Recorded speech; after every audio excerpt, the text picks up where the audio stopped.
At Regency, we're committed to help you with all your irrigation needs, including DIY projects. Stay tuned for a how-to video. Today, we'll show you how to wire the valves. Wiring the valves is a simple task. Let's start with the common connection. Take one wire from each solenoid.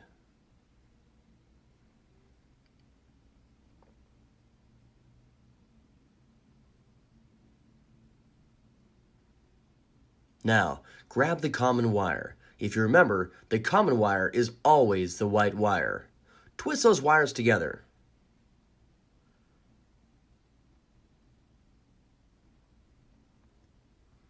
Now, twist on the wire cap. It's always a good idea to give the wire cap a little pull, just to make sure you got it on tight.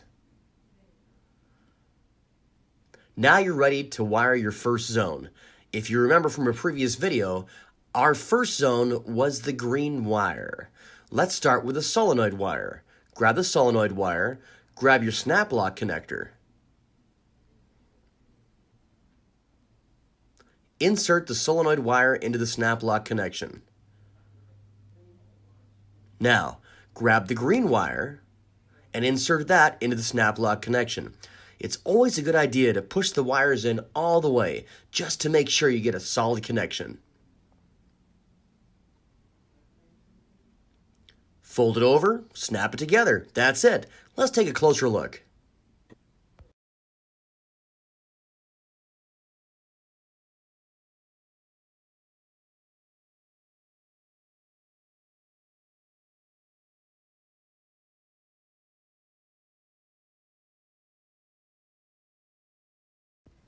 Repeat these steps until all your zones have been wired.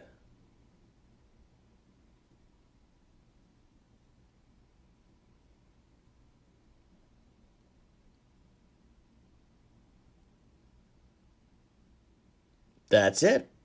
You've just wired your valves. Good job.